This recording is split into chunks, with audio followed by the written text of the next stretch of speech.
Hey there, welcome back, buddy. In the previous video, we have learned about organization by default and how it controls a baseline access to records in Salesforce.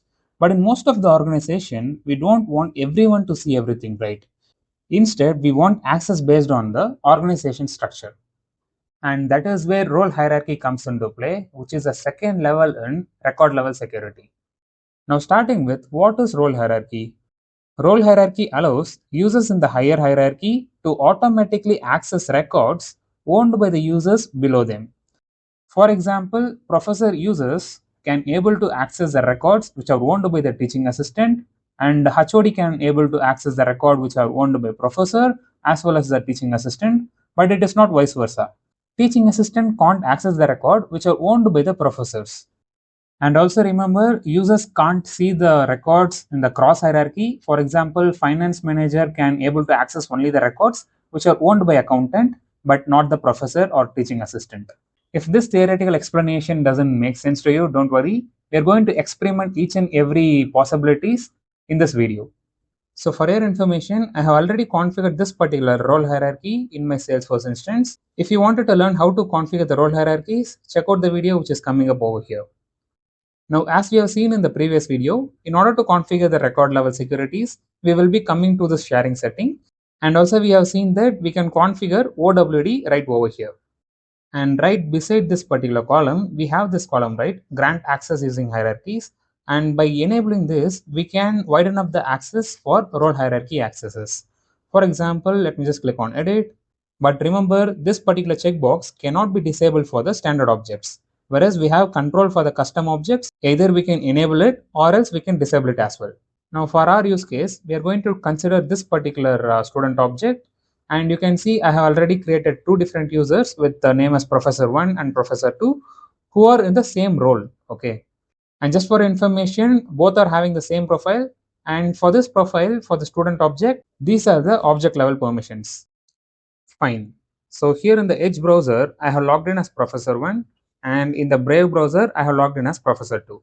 You can see that Professor 2 is having access to one record I just created with the name student created by Professor 2, so that it will be easy to understand, right?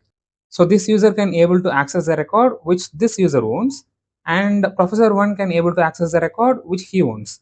And we can also notice that they can't able to access each other's record, which concludes that if users are under the same role hierarchy, they can't access each other's records.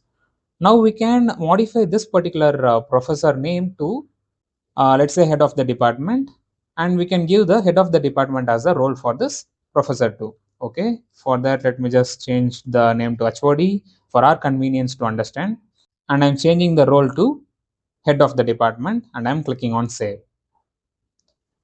Okay, now going back to the Edge browser where I have logged in as professor 2, let me just hard refresh once. And now you can see this user gained access to the record which professor 1 wants as well. So this is happening because in the role hierarchy level, HOD is one level above the professor, right? So that's the reason users belonging to the HOD role can able to access the records which are owned by the users where role is professor or teaching assistant as well. One another thing that I want you to notice here is that the OWD for the student is still set to private. What you have seen in the previous video, if the OWD is set to private, the user can able to access only the records which they own. But here, even though the OWD is set to private, HOD user can able to access the record which he doesn't owns. Here you can see this particular record is owned by Professor 1. Still, this HOD user can able to access it. How? Because we have extended the record level security by enabling this particular checkbox, which is grant access using hierarchies. Fine. Now let's say I'm disabling this particular option and I'm clicking on save. Going back to the Brave browser, let me just hard refresh once. And now you can see this user lost the access for the record which professor user owns. Now let me just revert it back. I just wanted to show you one another thing. So actually it is getting updated. Once it's been completed only I can make other changes. So let me just hard refresh once. Okay, it got completed. Let me enable back this particular option for the student object, and I'm clicking on save. Now going back to the Brave browser, as you would have already guessed, now this user would have gained access to the record which professor 1 user owns as well. Now the question is that access is only read only, or the user can also able to edit the record. Let's test them out. I am trying to edit the record which professor 1 user wants. Let's say I'm changing the blood group and I'm clicking on save, and now you can see the updation was successful, which concludes that using role hierarchy, we are not only sharing the records only for read only access, the users also gain access to edit them as well. Fine. Now let's change the role for the HOD user, let's say to finance it, which is in the different branch altogether. And let's see how the permissions are getting varied. So for that, let me just change the role. One thing to note here is that I'm just changing the role for the same user again and again just to save our time, okay? But instead what you can do is that you can create different users with different roles and log in as the respective users to check the record level securities. So for our time constraint, let me just change the role for the same user. So what we have planned, we can change it to finance head. So let me just change the role to finance head, and I'm renaming it so that we can understand easily. Let's say Kirba FH stands for finance head, and I'm clicking on save.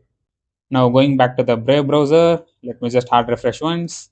Here you can see the name got changed as we renamed the user, and you can see that the user lost the access which professor owns, which concludes that user will not be gaining access to the record using role hierarchies if they are not under the same branch. Now we can wind up the video with one last experiment. That is, I'm going to create a user with role as Vice Chancellor or Chancellor, and we can see how the record level permissions are getting varied for that user, and we can wind up the video. Now I'm going to create the new user instead of modifying the role for the existing user, because I just wanted to show you one scenario and how to tackle them. Now let me try to create one new user. And let's say I'm trying to select Salesforce as a user license. But here I'm not seeing Salesforce option at all, right?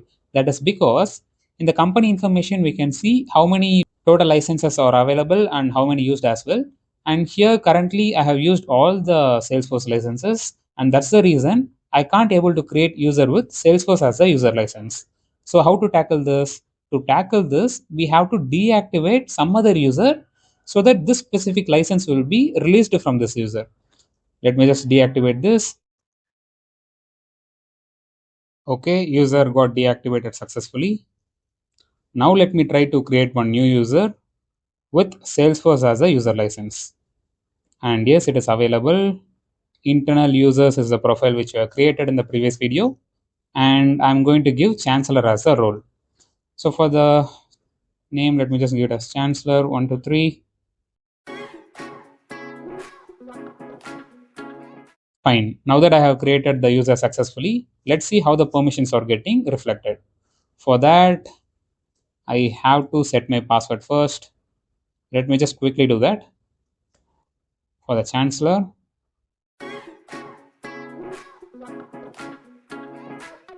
And in the student tab, let me just check. And you can see that this particular Chancellor user gained access to the record which professor owns as well as the finance head owns.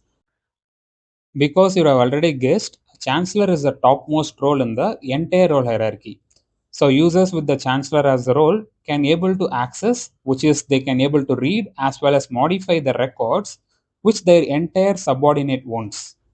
Now finally, one another key consideration that I wanted you to remember is that whenever the OWD is set to private or public read only, then only this particular checkbox, which is grant access using hierarchy, will be effective. Let's assume you are keeping it as public read, right? Which means that every user can able to see all the records as well as they can able to modify all the records irrespective of who the owner is, right? So that's the reason I said this particular option will be effective only when the OWD is private or public read only. So these are the key consideration that you wanted to remember when you're widening up the record level access using role hierarchies, which you have seen throughout the video, but I just pointed out over here for you to easily refer. And I do also have some interview questions for you to practice that can be asked under this particular topic. Pause this video for a while, try answering all of these questions to yourself. And I do also have certain use case for you to practice, and I'll be leaving this particular use case and the PPT link in the description for you to check out. And in the next video, we can learn about what is sharing rules, which is the third level in record level security. And yes, that's it for this video. See you next video. Thank you. Bye bye.